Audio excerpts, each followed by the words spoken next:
और अब नंबर 3 पर अगर आए, मोदी नहीं जाएंगे महाराष्ट्र, इंडिया गठबंधन को बम्पर जीत, क्यों सदमे में आ गई भाजपा। प्रचार प्रसार शायद 1-2 रैली अगर कर दे तो कर दे, लेकिन ज्यादा नरेंद्र मोदी जाएंगे नहीं। जानते हैं क्यों? लोकसभा चुनाव में 17 जगह पर रैलियां किए थे और 14 जगहों पर हार गई भाजपा। इस बार आचार संहिता के पहले जहां जहां महाराष्ट्र में गए हो, वहां हारने का, बुरी तरह हार का सामना करने की खबरें आ रही हैं। इसलिए नरेंद्र मोदी को उधर जाने से मना किया गया है। 400 के पार के नारे ने कैसे समाप्त कर दिया। अब बटोगे तो कटोगे, और हिंदू स्वाभिमान यात्रा इनको समाप्त करने जा रहा है। वह परिणाम के बाद पता चलेगा, अभी नहीं कुछ कह सकते कि कौन जीतेगा कौन हारेगा, लेकिन परिस्थितियां तो बता ही सकते हैं। परिस्थितियां तो बताएंगे ना कि इंडिया गठबंधन को एज है तो है। अब चुनाव आयोग क्या करता है, कौन सा खेल करता है, अब तो वहां राष्ट्रपति शासन का कवायद चालू है। ऐसे मोड़ पर चुनाव को ला करके खड़ा किया गया है कि 23 तारीख को रिजल्ट आएंगे शाम तक, और 26 तारीख को वहां लग जाएंगे आचार संहिता। बीच में 2 दिन का समय है, कौन सरकार बना पाएगा। यह हार का डर था, जिसके लिए यह सारी चीजें की गई थी, वह सब चाल फेल हो गया। आज भी एनडीए गठबंधन के अंदर महाराष्ट्र में सब कुछ ठीक ठाक नहीं है। सीट को लेकर के भी पेश फंसी है, उम्मीदवार को लेकर के भी, एक दूसरे पर भी, अपने सहयोगियों पर ही भरोसा और विश्वास नहीं है। महाराष्ट्र में एकनाथ शिंदे अमित शाह की बैठक से उठ करके चले गए। क्यों? अजीत पवार के ऊपर मोदी को भरोसा शाह को नहीं है कि अजीत पवार अगर कुछ सीटें लेकर के 10-12 सीटें और वह फैक्टर सीटें हुई तो वह साथ छोड़ के शरद पवार के साथ चले जाएंगे माफी मांग के। एकनाथ शिंदे सीएम बनना चाहते थे, ज्यादा सीटें चाहते थे, 120 सीटें। भारतीय जनता पार्टी ने 80 से भी कम दिए। अभी तक सीटों को लेकर के झोल है महाराष्ट्र के अंदर, और महाराष्ट्र के अंदर एकनाथ शिंदे ही भारतीय जनता पार्टी के नेताओं को हराने के लिए कार्य कर रहे हैं।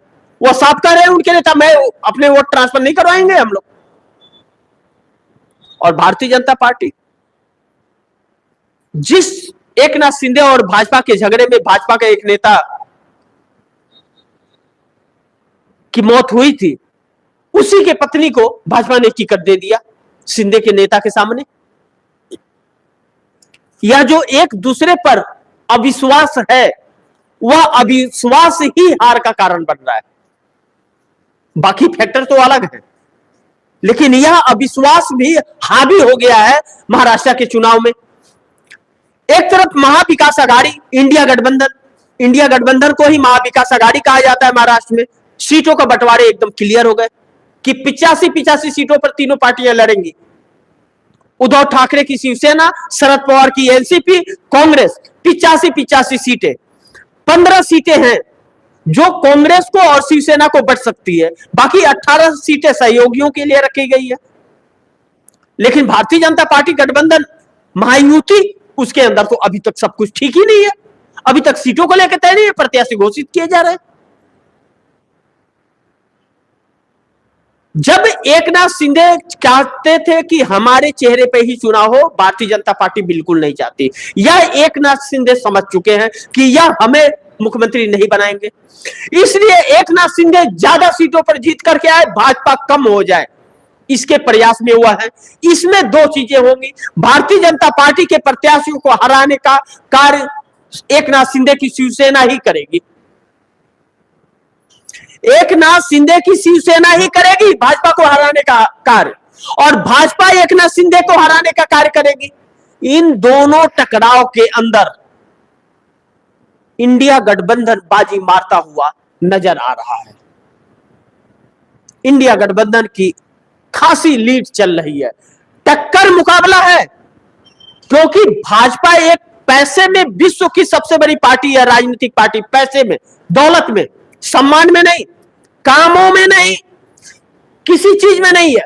नफरत फैलाने में नंबर 1 है, झूठ बोलने में नंबर 1 है, सांप्रदायिकता में नंबर 1 है, पैसे में नंबर 1 है। लेकिन पैसे खूब उड़ाए जा रहे हैं और एकनाथ शिंदे भी खूब उड़ा रहे हैं। 8.5 लाख करोड़ रुपए महाराष्ट्र के ऊपर कर्ज हो चला है और लाडली बहना के लिए किस्त देने के लिए 90,000 करोड़ या 1.5 लाख करोड़ और लेने पड़ेंगे। बजट बढ़ गया है, लेकिन वोट मिल रहे हैं क्या, यह 23 तारीख को पता चलेंगे। 23 नवंबर को, 23 नवंबर बहुत खास दिन है, लेकिन 23 नवंबर तक नरेंद्र मोदी की कुर्सी बची रहेगी इस चीज की गारंटी नहीं है। 11 बजे आप दर्शक जुड़िएगा, 11 बजे प्रोग्राम में मैं बताऊंगा, क्योंकि नीतीश कुमार पे ही वह प्रोग्राम होगा। 48 घंटे का समय नरेंद्र मोदी के पास, कुर्सी छीन सकते हैं नीतीश कुमार, यही पॉइंट्स होगा। आप जरूर जुड़िएगा आप दर्शक। नीतीश कुमार ने अब सबक सिखाने का कहीं ना कहीं यह ठान लिया है। इस बैठक से क्या निकलेगा, आधिकारिक तौर पर इसने किसी को नहीं बोला गया, यह भी नहीं बताया गया कि यह बैठक किस लिए हो रही है, और पत्रकारों को अंदर एंट्री बंद है, इसमें किसी को एंट्री नहीं है। सूत्रों के हवाले से ही सारी खबरें निकल रही हैं इसमें, लेकिन आप ध्यान रखिएगा, सूत्रों के हवाले की खबर बड़ी पुख्ती होती है, बस कुछ कह नहीं सकते।